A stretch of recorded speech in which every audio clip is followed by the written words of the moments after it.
নদীর চর থেকে অবৈধভাবে মাটি কাটায় ক্ষুব্ধ গ্রামবাসী। প্রশাসনের নিষ্ক্রিয়তায় বাড়ছে বিপদের আশঙ্কা। দক্ষিণ চব্বিশ পরগনার কাকদ্বীপের স্বামী বিবেকানন্দ গ্রাম পঞ্চায়েতের বুদ্ধপুর এলাকায় কালনাগিনী নদীর চর থেকে অবৈধভাবে মাটি কেটে বিক্রি করার অভিযোগে চাঞ্চল্য ছড়িয়েছে। স্থানীয়দের অভিযোগ, দিনের আলোতেই যেমন মাটি কাটা হচ্ছে, তেমনি গভীর রাতেও লুকিয়ে এই বেআইনি কারবার চালানো হচ্ছে। বিশেষ করে ভোররাতে নদীর চর থেকে মাটি কেটে রাস্তার ধারে স্তূপ করে রাখা হয়।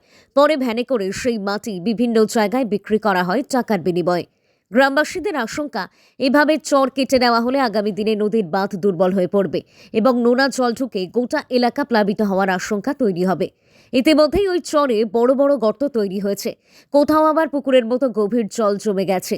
ফলে শিশু ও গবাদি পশুর জন্য বাড়ছে বিপদের ঝুঁকি। স্থানীয়দের দাবি, বিষয়টি একাধিকবার প্রশাসনকে জানানো হলেও স্থায়ী কোনো ব্যবস্থা নেওয়া হয়নি। মাঝে মধ্যে পুলিশ এলে কিছুক্ষণ কাজ বন্ধ থাকে, কিন্তু নজর সরে গেলেই ফের শুরু হয়ে যায় মাটি কাটার কাজ। অভিযোগ উঠেছে, কয়েকজন অসাধু ব্যক্তি দীর্ঘদিন ধরেই এই চক্র চালাচ্ছে। এই প্রসঙ্গে স্বামী বিবেকানন্দ গ্রাম পঞ্চায়েতের প্রধান দেবকুমার দাস জানান, নদীর চর থেকে মাটি কাটা সম্পূর্ণ বেআইনি। তিনি বলেন, বিষয়টি পুলিশ ও প্রশাসনকে জানানো হবে এবং প্রয়োজনে দোষীদের বিরুদ্ধে কঠোর আইনি ব্যবস্থা নেওয়া হবে।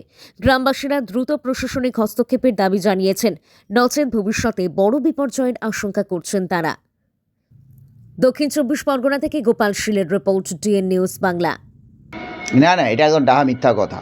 হয়তো মাটি কাটছে, লুকিয়ে চুরিয়ে অনেকে কাটে, আমরা বাধা দিই। পুলিশকে আমার বলা আছে, যেহেতু আজকে হয়তো মাধ্যমিক পরীক্ষা আছে তাই যেতে পারেনি।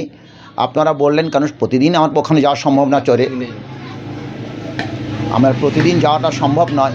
তবে এইটুকু আপনাকে আমি জোর দিয়ে বললাম, আমি আমার সোর্স লাগিয়ে দেখছি, যদি ওরা মাটি কাটে যেন তেন প্রকারে, পুলিশকে তো জানাবো একটু করে, আমি পুলিশকে জানিয়েও দিচ্ছি।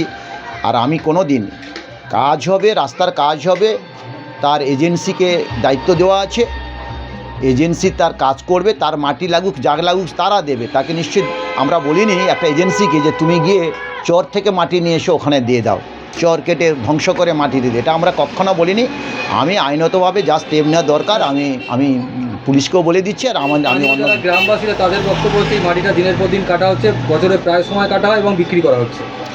না এটা যে আপনার অভিযোগটা যে একদম অমূলক তা নয়, একটা চক্র ওখানে কাজ করে। আমরা অনেকবার পুলিশকে ধরিয়েছি, ওরা রাতের অন্ধকারে কাটে, এটুকু রিপোর্ট আমার কাছে আসে। আমি অনেকবারই পুলিশকে বলেছি, আমি নিজেও স্পটে গেছি। কিন্তু যদি ওই রকম করতে থাকে তাহলে বাধ্যতামূলক আমাকে যা করা তাই করে নেবো। আমি আইনগতভাবে যেটুকু করা দরকার স্টেপ আমি নিয়ে নেবো। আমার নিজের চ্যানেল দিয়ে আমি দেখে নেবো, বিভিন্ন জায়গা দিয়ে ও মাটি কাটছে কিনা, তারপরে আমি ওর দেখে নেবো। প্রায় কাটে? কারা কাটে বলতে পারছি না। এদেরকে চেনেন না? না, এলাকার লোক না? এলাকার লোকও আছে, নামটা আমি জানি না। মানে এমনি এলাকারই লোক কাটছে, তাই তো? এটা কি হয়, বিক্রি হয়? তা বলতে পারছি না। ওরা কি ঘরের জন্য যায় কি ভাই, আমার আছে। না এরা এই মাটিটা কিভাবে নিয়ে যায় ওরা? ভ্যানে করে নিয়ে যায়। আচ্ছা, ওই যে বাঁধে যে রাখছে কেন? হ্যাঁ? ওই বাঁধে একটু একটু করে মাটি রাখছে কোদাল করে।